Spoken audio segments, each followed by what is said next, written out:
le mental. Votre santé mentale avec Franck Véronique. Madame, monsieur, bonjour et très heureuse de vous savoir nombreux à ce rendez-vous de notre émission sur la santé mentale. Aujourd'hui, je reçois pour vous monsieur Popoola Giraud. Il est coach formateur, mais avec lui, nous allons parler du rire. Qu'est-ce que c'est que le rire? Pourquoi devrions-nous rire? Beaucoup de questions seront posées à monsieur Popoola et il va nous donner des explications par rapport à ça, afin que nous sachions comment il faut rire, quand et qu'est-ce que ça nous apporte de rire. Monsieur Popoola, bonjour. Bonjour madame. Le rire, je vous vois rire en même temps. Alors, pourquoi vous riez tout de suite là, à l'évocation du thème? Pourquoi vous riez? C'est juste qu'il faut comprendre que le rire est contagieux. Et en même temps, je vous ai vu rire, donc j'ai voulu réagir également. Et bien sûr, je crois que le rire est contagieux. Alors, qu'est-ce que le rire? Comment définissez-vous le rire, vous? Le rire, c'est instinctif. Ah oui? Oui, c'est instinctif, c'est juste la réaction de notre cerveau à un stimulus. Le stimulus, nous avons eu depuis le bas âge. Également, c'est inscrit dans l'ADN en tant qu'humain. La réaction naturelle par rapport à quelque chose de drôle. C'est juste instinctif, c'est comme respirer, c'est comme pleurer et tout, c'est juste instinctif. Et dès qu'on voit les stimulus qui sont soit des gens qui rient, on rit également, soit une situation qu'on voit.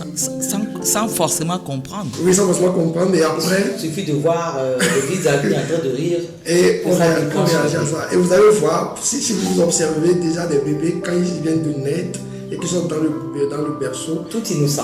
Tout innocent. Quand vous faites des cléments, vous faites du comment déjà pas rire également. Donc c'est instinctif.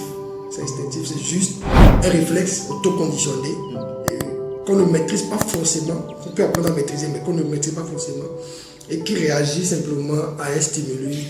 Monsieur Popoola, dites-nous, est-il important de rire? Si oui, pourquoi? Oui, c'est très important. Déjà, le fait déjà de rire vous permet déjà, quand vous riez, vous allez pouvoir vous respirer mieux. Et en respirant mieux déjà. Parce que quand vous riez, vous faites de l'effort et la manière de respirer diffère totalement. Vous pouvez faire les pour voir. Quand vous commencez par rire, automatiquement la manière dont vous respirez beaucoup plus que lorsque vous donnez envie de rire. Quelle émission! Donc ça fait que automatiquement vous respirez mieux. Quand vous respirez plus, ça permet à ce que votre sang soit mieux oxygéné, les cellules également soient mieux oxygénées, tout ça. Ça permet également d'agir d'une manière ou d'une autre contre la vieillesse prématurée. C'est comment ça? Oui, car lorsque on est face à des situations quotidiennes de la vie de tous les jours, on est préoccupé, on a des projets, on est souvent sous pression et on peut être stressé. Et le stress a pour impact négatif de faire vieillir les cellules. C'est pour ça que vous allez voir les gens souvent quand ils sont beaucoup trop stressés, les cheveux deviennent très vite blancs, entre autres comme symptômes. Par contre, lorsque vous allez beaucoup rire, ça va stopper ce mécanisme-là, même si vous vivez beaucoup de pression, ça va stopper ce mécanisme-là et commencer par ralentir le processus naturel de vieillissement. Donc, c'est tout à fait bien recommandé de pouvoir rire. Une autre question, lorsqu'on rit, quels sont les muscles faciaux qui rentrent en jeu? Déjà, au niveau de lié à la joue, il y a également le front, souvent. Vous allez voir ceux qui ne rient pas beaucoup ont le front souvent pour phraser plus. Et quand vous les voyez automatiquement, vous dites waouh, ça rigole pas du tout. Hein. Donc souvent c'est ça. Vous allez remarquer la plupart du temps, c'est souvent ces muscles-là. Maintenant, pourquoi est-ce qu'il faut rire en dehors du fait que c'est bon pour l'organisme?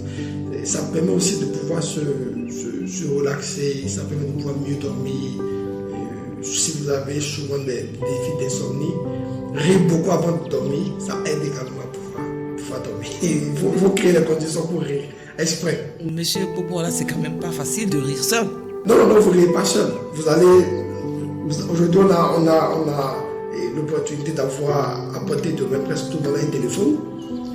Allez sur TikTok, allez sur YouTube, recherchez exprès des vidéos. Ah oui, ça, je ne vous cache pas que cet exercice-là, sans le savoir, je le fais parce que quand j'ai envie de rire, j'ai des amis, franchement, j'aime bien les voir en skate. Et rien qu'à parler, rien qu'à les voir, je me mets à rire. Donc vous allez exprès aller rechercher ces choses-là qui vont vous stimuler et vous amener à rire exprès. Donc là, ça devient comme une thérapie. Faites exprès de rire. D'ailleurs, ça existe même de yoga de rire.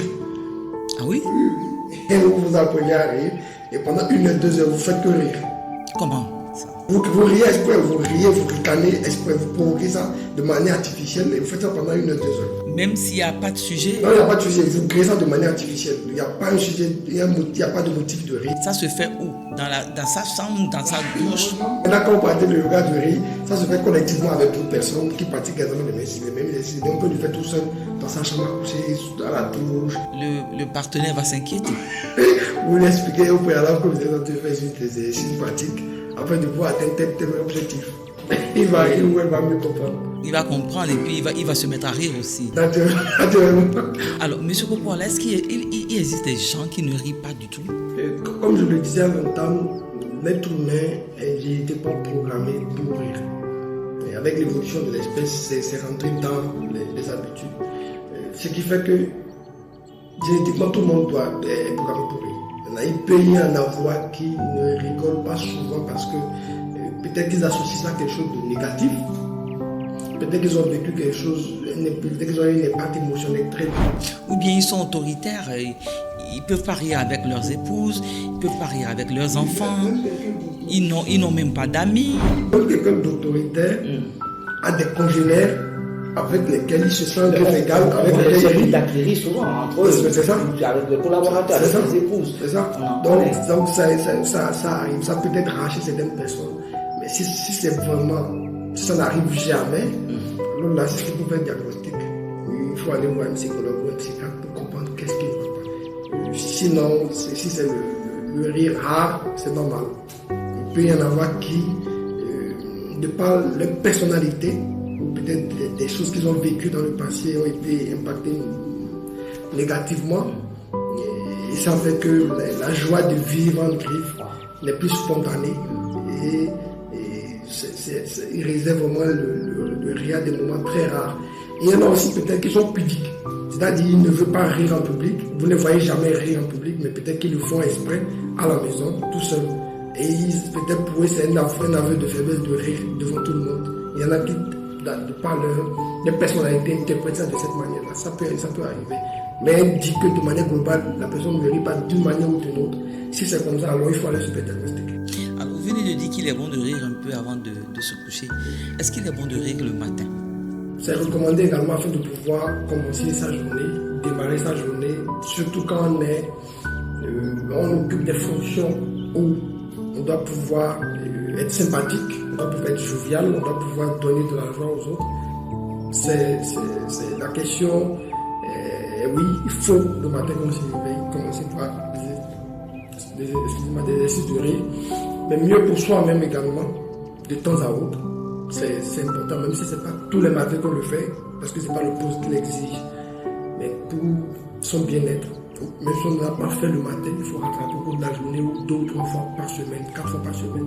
C'est très important de pouvoir le faire. Merci à vous, M. Popola. Je vous rappelle qu'on va vous retrouver sur ces mêmes thèmes dans une émission plus longue. On fera du direct sur cette même plateforme. Merci à vous, madame, monsieur. Merci beaucoup. On vient de recevoir M. Popola qui nous a parlé du rire. Il faut rire. Il faut tout faire, provoquer le rire. Allez sur des sites, allez sur TikTok. Il y a des comédiens, il y a des influenceurs qui font rire. Regardez, riez, matin, midi et soir. C'est bon pour la santé. Merci de nous avoir reçus chez vous. À très bientôt.